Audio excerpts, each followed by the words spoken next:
हे guys welcome back to my channel. आजको भिडियोमा हामी चाहिँ दि सेकेन्ड वान टाइपको बारेमा कुराकानी गर्नेछौँ, जुन चाहिँ इम्युनिटी प्रोडक्सनलाई कसरी हटाउने त विथ इक्जाम्पल हामीले कुराकानी गर्नेछौँ। नोटमा मेरो थ्योरीहरू रहेको छ, हेर्न सक्नुहुन्छ। थ्योरी टाइप चाहिँ मेरो नोटमा हेर्न सक्नुहुन्छ। मैले सिम्पली आजको भिडियोमा म तपाईँलाई यो इक्जाम्पल थ्रु बुझाउन कोसिस गर्दैछु। र योभन्दा अगाडिको भिडियोमा हामीले चाहिँ एप्सनल प्रोडक्सन अथवा तपाईँहरूको चाहिँ नलेबल प्रोडक्सन कसरी हटाएको थियौँ त्यसको बारेमा कुराकानी गरेको थियौँ नि त। त्यो भिडियो बुझ्नु भएको छ भने यो भिडियो चाहिँ एकदमै सजिलो लाग्छ। सो अब डाइरेक्ट हामी चाहिँ सोल्युसनतर्फ लागिहालौँ न त।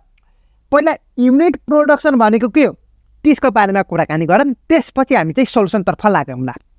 युनिट प्रोडक्सन भनेको चाहिँ सिङ्गल जुन छ त्यसलाई लात्तले हानेर हटाइदिने, रिमुभ गरिदिने भनेको क्या। सरी है त, ल अलि साउन्ड चाहिँ नराम्रो भएको भए सरी है त। ल अब यसलाई हल्का एक्सपान्ड गर्नु त तपाईँलाई यो दुइटालाई यस्तो पनि लेख्न त मिल्छ होला पक्कै पनि, यो त लेख्न मिल्छ होला पक्कै पनि, होइन र? कसले नै भन्यो फेरि लेख्न मिल्छ है। ल अब मैले के भनेको थिएँ अरे, युनिट प्रोडक्सन भनेको चाहिँ के हो भन्दाखेरि सिङ्गल जुन छ नि त्यसलाई हटाइदिने भनेको छ। अब सिङ्गल भनेपछि यो पनि सिङ्गल छ, यो पनि सिङ्गल छ, यो पनि सिङ्गल छ, यो सबैलाई हटाउने त होइन। मेरो कुरा चाहिँ ध्यान दिएर सुन्नु होला। जुन चाहिँ तपाईँहरूको नन फाइनल टर्मिनल छ नि त्यसलाई हटाउने काम मात्र हो। जुन चाहिँ नन फाइनल भनेपछि कुन भयो र? एउटा चाहिँ वाइ इम्प्लाइड क्यापिटल जेडको कुराकानी भयो, अर्को चाहिँ जेड इम्प्लाइज यमको कुराकानी भयो, अर्को चाहिँ यम इम्प्लाइज यनको बारेमा कुराकानी भयो। हो, यही तिनटालाई युनिट प्रोडक्सन भन्छ। यही तिनटै हटाउने हो। युनिट प्रोडक्सन भनेपछि तपाईँको एउटा त हो नि, सिङ्गल त हो नि, यो पनि सिङ्गल नै हो, यो पनि सिङ्गल हो। तर के छ, यो स्मल ए र बी चाहिँ तपाईँको के भयो भन्दाखेरि फाइनल स्टेट भयो नि त, होइन र? सो तपाईँलाई चाहिँ यो हटाउन मिल्दैन, पाउँदैन भनेको के। अब बुझ्नुभयो आई थिङ्क हो। ल अब यसैलाई हटाउने हो। तपाईँको नलेबल प्रोडक्सन कसरी हटाउनु भएको चाहिँ सेम एज इट इज नै गर्ने हो है त। ल अब हेरौँ न कसरी के गर्ने रहेछ भनेर। पहिला मैले चाहिँ कुनको गर्छु, जुनसुकै गर्दा पनि हुन्छ, नो प्रब्लम। तपाईँलाई जुनसुकैको एप्लाई गर्दा पनि हुन्छ। सुरुमा जता नि मैले चाहिँ हो यसको बारेमा कुराकानी गरिदिन्छु, तपाईँले जुनसुकै गर्दा पनि हुन्छ, नो प्रब्लम है त। ल मैले फर याम इम्प्लाइड यनको बारेमा कुराकानी गरिदिएँ हो। ल अब यन, अब मेरो कुरा चाहिँ ध्यान दिएर सुन्नु होला है त। ल हेर्नु त, यनको ठाउँमा तपाईँको के छ, ए रहेको छ नि त हो। यो यनको ठाउँमा अब मेरो कुरा चाहिँ ध्यान दिएर सुन्नु होला।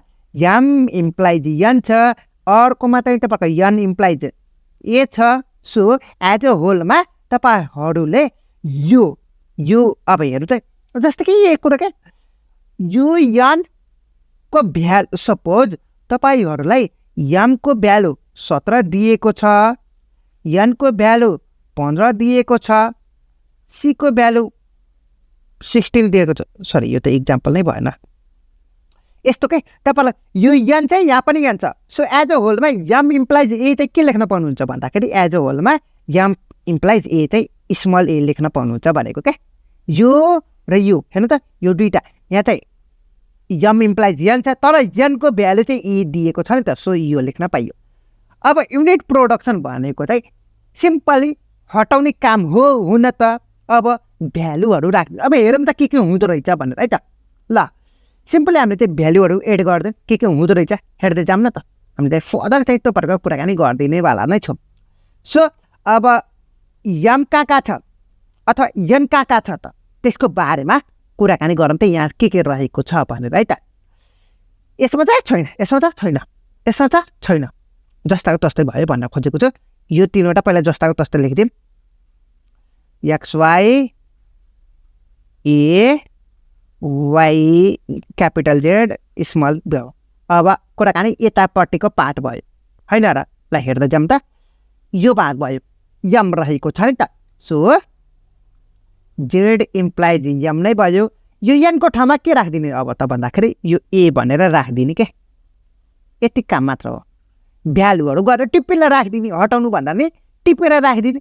टिपेर राखिसकेपछि अब यो एलाई चाहिँ तपाईँलाई हो यो पनि सिङ्गल नै हो नि, तर यसलाई हटाउन मिल्छ त मिल्दैन नै त, किन भन्दाखेरि यो चाहिँ फाइनल स्टेट हो नि त। सो द्याट तपाईँले चाहिँ के गर्नु भन्दाखेरि भ्याल्यु सब्स्टिट्युट गर्दा पनि हुन्छ। अब सब्स्टिट्युट गर्नु र यो यनलाई क्यापिटल यनलाई हटाउनु भनेको कुराकानी एउटै होइन र भनेको हो नि है। सो यो गरेको हो भनेर अब यो जस्ताको तस्तै लेखिदिनुहोस् न त भयो ल। यो भनेपछि यस्तो काम भयो। अब त्यसपछि यसको काम सकियो। अब यो दुइटा बाँकी रह्यो नि त। अब यो दुइटा काम पनि सेम एज इट इज गर्ने। अब यसको काम गरौँ। जेड इम्प्लाइज क्यापिटल एमको बारेमा कुराकानी गरौँ त। यहाँ रहेको छ। सो एमको भ्याल्यु तपाईँको के छ ए भनेर रहेको छ, सिम्पली यहाँनिर गरेर राखिदिने हो। ल हेरौँ त, अरू चाहिँ सेम एज इट इज है त। एक्स वाइ एक्स इम्प्लाइज तपाईँहरूको ए भयो, त्यसपछि यो पनि सेम एज इट इज भयो। अब मैले के गर्छु, यो जेड इम्प्लाइज अब स्मल ए गरिदिन्छु। बुझ्नुभयो? यो र पछाडिको सेम एज इट इज गरिदिन्छु। ल अब त बुझ्नु होला पक्कै पनि होइन र? आई थिङ्क बुझिसक्नु होला भन्न खोजेको चाहिँ के। ल यो युनिट प्रोडक्सन हटाउनु र यसलाई राख्नु भनेको एउटै होइन र भनेको होइन र? अब कुराकानी भन्नुहुन्छ कसरी किन राखेको होला भनेर हेर्नु त। क्यापिटल एम भनेको तपाईँहरूको चाहिँ नन फाइनल हो, स्मल ए भनेको तपाईँहरूको फाइनल हो। सो हामीलाई एमको भ्यालु त दिएकै छैन त। एक किसिमले एमको भ्यालु ए भनेर सपोज गर्नु न, अनि यहाँ चाहिँ गएर राखिदिनु न त, भइहाल्यो त। त्यही कन्सेप्ट एप्लाई गरेको हो यहाँनिर है त। ल आई थिङ्क बुझिसक्नु होला। अब लास्टमा यो पनि काम सक्यो। अब लास्टमा यो काम रहेको छ। अब हेर्नुहोस् है, मेरो कुरा चाहिँ ध्यान दिएर सुन्नु होला। ल यो काम रहेको छ नि त। अब मैले के गर्छु, यो जेडको भ्यालु ए चाहिँ छँदैछ हो, यो यहाँनिर गएर ए राखिदिन्छु नि त।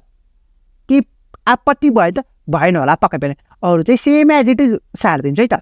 ल यस इम्प्लाइज एक्स र वाइ छ, एक्स इम्प्लाइज ए भयो, वाइको ठाउँमा अब जेडको ठाउँमा के राखिदिने, ए राखिदिने, र अरू यो चाहिँ जस्ताको तस्तै भयो, र यो पछाडिको भाग चाहिँ जस्ताको तस्तै सेम एज इट इज सारिदिने है त। ल युनिट प्रोडक्सन भनेको चाहिँ त्यो हो। युनिट प्रोडक्सन भनेको चाहिँ क्यापिटलहरू, क्यापिटल लेटरहरू जुन चाहिँ सिङ्गलमा जुन जुन छ नि, यो सिङ्गलहरूमा जुन जुन क्यापिटल लेटर छ त्यसलाई चाहिँ नन टर्मिनल, यो नन टर्मिनल हो। टर्मिनल सिङ्गल राखिदिने, जुन चाहिँ फाइनल स्टेट गरेर तपाईँले राखिदिने। बुझ्नु भयो नि त होइन र?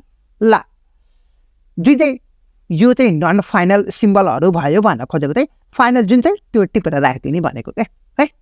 जुन चाहिँ कम्पेयर गरेर राख्ने यो बल्ल यहाँ यो यहाँ यन छ, यो यनको भ्यालु गरेर यहाँ राखिदिन्छु। अब चाहिँ यमको भ्यालु ए भयो, यमको भ्यालु गरेर यहाँ राखिदिनु। अब जेडको भ्यालु ए छ, ए को भ्यालु चाहिँ हो यहाँनिर गरेर राखिदिने। राखेको त्यसरी हो। अब तपाईँले भन्नुहुन्छ यो बीको बी किन राखेन भनेर, यदि यहाँ बी भएको भए बी हुन्थ्यो है त। तर यहाँ चाहिँ तपाईँको के छ, ए छ नि त। सो द्याट हामीले यसरी भ्यालुहरू सब्स्टिट्युट गरेको हो भन्न सक्नुहुन्छ। ल यो चाहिँ तपाईँको लास्टको फाइनल स्टेट रहेको छ। रिमुभ गरिसकेपछि यो तिनवटा रिमुभ गरिसकेपछि यो चाहिँ फाइनल भयो नि त होइन र? ल अब यसमा पनि तपाईँहरूको रिच कुन कुन भएको छैन त त्यो चाहिँ हटाइदिने भन्न खोजेको चाहिँ यो चाहिँ जेड, यो चाहिँ कतै तपाईँहरूकोबाट जेड छ त। जस्तै कि अब मेरो कुरा चाहिँ ध्यान दिएर सुन्नु होला। अब हेर्नु त, यसले चाहिँ दुईटा दिएको छ, एक्स र वाइ दिएको छ। एक्सले पनि ए दिएको छ, वाइले पनि प्रोडक्सन दिएको छ। तर यदि यहाँ चाहिँ तपाईँहरूको जेडले यो फर्दर तपाईँहरूको जेडले एक्सपान्ड गरेको छ त, जेड एम एन तपाईँको एक्सपान्ड गरेर आएको छ त, यहाँ चाहिँ तपाईँहरूको कतै पनि हो यो सिम्बलमा तपाईँहरूको जेड एम एन छ त छैन नि त। सो तिनवटा हटाइदिने। मैले भन्न खोजेको चाहिँ के हो भन्दाखेरि म तपाईँलाई फेरि पनि एक्सप्लेनेसन गर्दैछु। जस्तै कि यो यसलाई सपोज कि ट्वीको रूपमा एक्सपान्ड गर्नुहुन्छ भने यसले चाहिँ दुईटा प्रोडक्सन दिएको छ। सो दुईटा प्रोडक्सन मात्र लेख्ने यो। यदि तपाईँहरूको जेड भन्ने प्रोडक्सन दिएको भए यहाँ चाहिँ तपाईँहरूको जेड भन्ने पनि यो लेख्न पाइन्थ्यो। तर तपाईँहरूको छ त एक्स वाइ मात्र छ नि त, एक्स र वाइ। सो एक्स र वाइको टर्म मात्र लेख्ने। देयरफोर न्यू अथवा फाइनल अथवा न्यू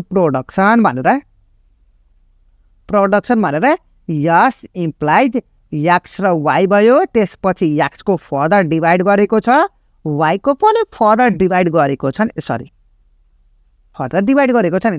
जुन चाहिँ ट्रीको रूपमा हेरौँ त एकचोटि यसले चाहिँ दुईटा हाँगामा डिभाइड गरेको छ एक्स र वाई हो एक्सले फेरि डिभाइड गरेको छ जुन चाहिँ ए भनेमा डिभाइड गरेको छ वाई चाहिँ फेरि ए र बीमा डिभाइड गरेको छ भने खोजेको छ नि त हो अथवा तपाईँलाई ए अथवा बीमा डिभाइड गरेको छ तर यिनीहरूलाई डिभाइड गरेको छ त यो एक्स यसले गरेको छैन नि त सो यिनीहरू चाहिँ नलेखेको हो फाइनल प्रोडक्सनमा भन्न खोजेको छु है त ल युनिट प्रोडक्सन भनेको यो युनिट प्रोडक्सन भनेको के रहेछ रे हामीलाई चाहिँ सिङ्गल जुन छ त्यसलाई चाहिँ रिप्लेस गरिदिने फाइनल स्टेटबाट रिप्लेस गर्ने रहेछ भनेर सिम्पल ल्याङ्ग्वेज बुझ्नु होला है त ल आजको भिडियो चाहिँ यति नै गर फेरि पनि अब चाहिँ हामी चाहिँ थर्ड वान टाइपको भिडियो लिएर आउने नै छौँ सो फर द्याट च्यानललाई सब्सक्राइब गर्नुभएको छैन भने च्यानललाई सब्सक्राइब गर्न नबिर्सिनु होला so see you in the next video till then have a good day